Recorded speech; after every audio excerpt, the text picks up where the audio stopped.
Hey guys, Mike here, the Detroit Borg with a look at the new 2013 MacBook Pros with Retina display. So I have both the 13-inch and 15-inch model, but we're going to take a look at the 13-inch in this video, save the 15-inch for the next video. So we're going to unbox this, take a look at the specs, and see what's new, as well as see what the benchmarks reveal about the performance of these new Haswell machines.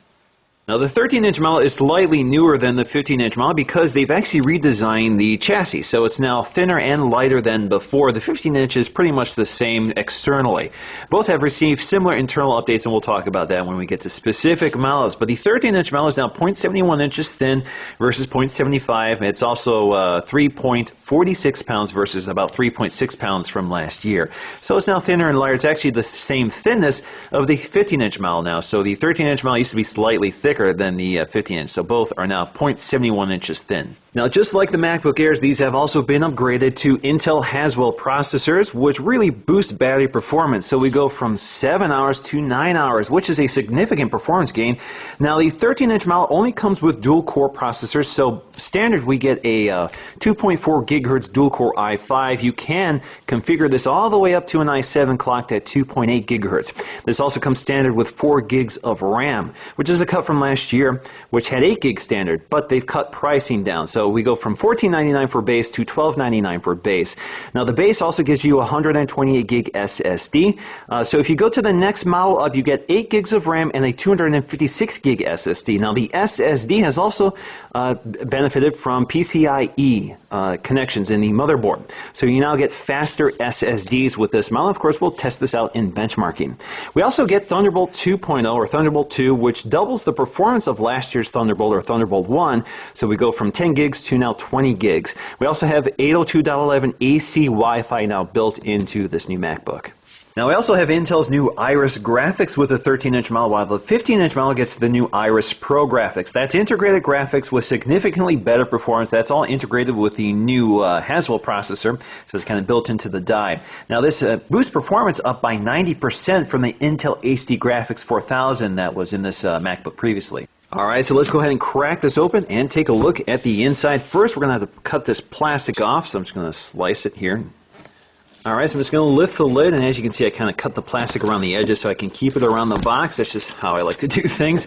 So here you have the MacBook Pro with Retina display with the little tab here to lift it up. You can see that's the hinge side of the laptop, and toward the front you can see our thumbnail port for popping open that lid. And again, it is thinner, again 0.71 versus 0.75 inches along the side. So it does feel a little thinner, does feel a little lighter than the last model. Alright, so inside we'll find our power cable and this little wrapper here, so you can see our connector here. We also have our 60-watt power adapter. The 15-inch model actually gets an 85-watt power adapter. You can see this is a MagSafe 2 connector, so it's a little thinner. The MagSafe 2 connectors succeeding the ones that were on the previous generation MacBook Pros. So you can see we have our brick here, wrapped in plastic. You can see our wall adapter, which you can pop off and connect your extension cable if you prefer. Of course, if you're traveling, you can also swap out your adapter for the local wall adapters. Now, this also has built-in cable management, so if you want to wind up your cable, tuck it away in your bag, there you go. Now, we also have our literature packet designed by Apple in California. So we'll find a quick start guide. It tells you a little bit about, in this case, Mavericks. So we have this literature updated for Mavericks. You can see, looks like they haven't quite updated the iLife and iWorks suite here. So the icons are still the older ones, but this is running Mavericks. We have the MacBook Pro. We also have our Apple stickers. And of course, with that glossy Retina display, they give us a little microfiber cloth branded Apple for cleaning that display. Alright, so let's go ahead and get to our 13-inch MacBook Pro. We have a little tab here to break that seal. Should slide right out. Alright, so let's go and take a look at our new thinner and lighter 13-inch MacBook Pro with Retina display. So along the side, you'll find your MagSafe 2 power connector, which is thinner. So if we take our MagSafe 2 cable here, we're going to pop off this little plastic protector they put on it for shipping. You can see that the connector itself is all aluminum, and if you connect it, you can see it's magnetic. It will give you a little indicator there, letting us know if it's charging. So right now it's green for fully charged and amber for charging, and it easily pops off so you don't accidentally snag it. It's strong enough not to be easily removed, and you can see it pretty much connects by itself if you hover it near the port. You have your new Thunderbolt 2 ports, which also are display ports, so you can output this to two displays if you prefer. We also have USB 3.0. We have our headphone jack and dual microphones. The headphone jack is a combination headphone jack as well as microphone. Along the front, you'll just find your thumbnail port here to pop open the lid. Along the side, you'll find an SD XC card slot as well as an HDMI out port and another USB 3.0 port. Now along the back you'll find that hinge along with your ventilation, which is integrated into the hinge. Again, if you look down here you can see that these ports for the vents are actually drilled or milled into the unibody aluminum.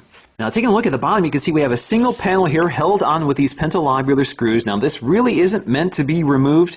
This is not a user upgradable computer. It has RAM soldered to the motherboard. The battery is glued to the chassis. So it's pretty much only meant to be removed by professional service people, such as the Apple Genius Bar or something like that. So when you order your MacBook, keep that in mind. You can upgrade the RAM, and the 4 gigs of RAM standard is a little low. I would recommend upgrading to the 8 gig model, which also upgrades the storage from 128 gigs to 256 gigs. Now along the side you see we have these vents here, which also act as speaker grills. These also act as structural members here. This strengthens the body of the chassis. You can see that on the left hand and right hand side. Up here you'll see your Mac Pro branding along with your serial number and information. All of this has been removed from the screen. This used to be on the screen with the old MacBook Pros. Alright, so let's go ahead and open our MacBook Pro for the first time. So we lift the lid here. You can see you can lift the lid without having to hold them apart. So there's just enough force to keep the lid sturdy without lifting the entire MacBook up. So very nice. You can see we have our paper here protecting the screen from the keyboard. So if we take a look at that hinge, you can see the ventilation in the chassis. So we have our full-size glass trackpad with multi-touch, one of the best trackpads in the industry. We also have our full-size backlit keyboard with our standard OS X controls up here. So we have launcher as well as mission control. We have our media controls for volume. We have our power button, escape, our screen brightness as well as our keyboard brightness. Before I turn on this display, I just want to show you the anti-reflective properties here so you can kind of see that it does a pretty good job minimizing glare, but of course this is still a glossy display. Now when this launched last year, Apple claimed that this was 70% less reflective than the at the time current MacBook Pros. Now the 15-inch MacBook Pro, the one without the Retina display, has been completely discontinued while the 13-inch MacBook Pro is still around. Alright, so I'm just going to power this on for the first time. Just tap and hold the power button in the upper right corner. Alright, so we're going to set this up. We're going to use English. We're going to select our country, United States. We're going to select our keyboard layout for the US. We're going to select my network, which is labeled Time Capsule. Now it's giving me the option to transfer my information from another Mac, from a Time Machine backup, from another startup volume. I can also transfer from a PC, or I can go ahead and do that later. So that's what I'm going to do right now. I'm going to go ahead and log in with my Apple ID. Now it's asking permission to allow iCloud to locate this computer with Find My Mac, which I'm going to allow. So I just have to agree to the terms and conditions. Agree. Next step is to create a computer account so I can name it, I can give it a password, that sort of thing. Now because we're running Mavericks, it wants me to set up iCloud Keychain, which I'll do later. Let's go ahead and register this with Apple. Alright, so there we go. We're ready to start using our new MacBook Pro. Now, of course, the big news here is the Retina display. So this is carried over from last year. Again, it's an LCD IPS display with a resolution of 2560 by 1600. That's good for a pixel density of 227. That's the highest pixel density of any Mac laptop right now. At best, the 15-inch model. Now, the 15-inch model has a larger resolution, a 2880 by 1800 screen, which gives a pixel density of 220, so slightly lower. Now, if you look up top, hidden in the bezel is a 720p FaceTime camera. Again, carried over from last year. We also have an ambient light sensor for automatically adjusting screen brightness, as well as an LED indicator letting you know when the camera is active. Now, if you look along the bezel around the glass, you'll see this rubber gasket, which seals up the display and lifts it off the metal body of the chassis. So if you close it, you can see a nice seal around it and a nice cushion to prevent the glass from touching the aluminum. Now, both 13-inch MacBook Pro and MacBook Air are a little different in terms of their packaging. So you can see that the MacBook Air is actually taller, wider, and deeper than the 13-inch MacBook Pro. This is a more angular design, so it takes up more volume. The chassis takes up more volume than the tapered design of the MacBook Air. Now, they're actually pretty close in terms terms of their overall thickness. So this is 0.68 inches, this is 0.71 inches. So they're now very close in terms of their thinness. Now the interesting thing here is that the MacBook Air at its thickest point is thicker than the chassis of the 13-inch MacBook Pro, but of course we have a thicker display for that Retina display on the MacBook Pro. So overall this is still a thinner design. It's also much lighter. Not quite a pound less. This is 2.98 pounds versus 3.46 pounds. Now you can see there's a little less reflectivity on the MacBook Pro with Retina display, so you can see a little more reflectivity with the MacBook Air. Now besides higher resolution here, we also have that IPS display versus the MacBook Air's TN display, which looks kind of terrible off axis. So if you kind of bend the laptop down to control glare, you can see the screen washes out while the MacBook Pro stays pretty dark and crisp. Now if you look really closely at the display, this is far closer than you would work. You can see some pixels here, but it gives you an idea of just how sharp this is versus something like the MacBook Air. Now if we look at the MacBook Air, you can see just how much more pixelated it appears compared to the 13-inch MacBook Pro. Now the 13-inch and 15-inch models have the same large glass trackpad. You can see there's a little more space around it on the 15-inch model, but they both have the same backlit keyboards with the same controls, so they feel about the same. Of course the displays are different, but you can see that the bezel around them are both equally small, so they maintain a pretty small, lightweight, and compact form factor. Now both of them have the exact same I/O. They both have the MagSafe 2 connector, an SD-XC card slot, 2 USB 3.0 ports, 2 Thunderbolt 2 ports, and both have dual microphones as well as a combination headphone microphone jack. Now in terms of our benchmarks, if we look at Cinebench, the 13-inch model scored about 20 frames per second and 225 CB on the CPU score. Now if we go to the high-end 15-inch model, you can see the differences here.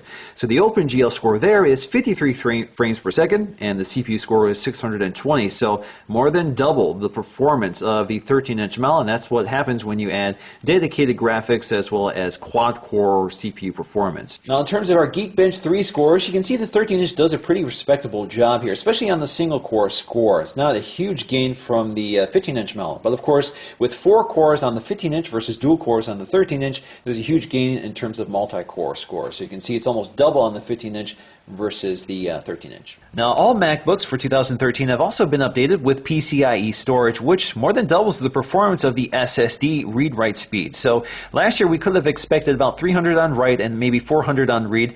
This year we're seeing double that with almost 700 on write and almost 750 on read. So in conclusion, the 13-inch MacBook Pro with Retina display is better than ever. They retain that beautiful LCD IPS Retina display. We have a thinner, lighter design that makes you wonder why bother with the 13-inch MacBook Air when you could get something like this now at a much lower price point, $1299.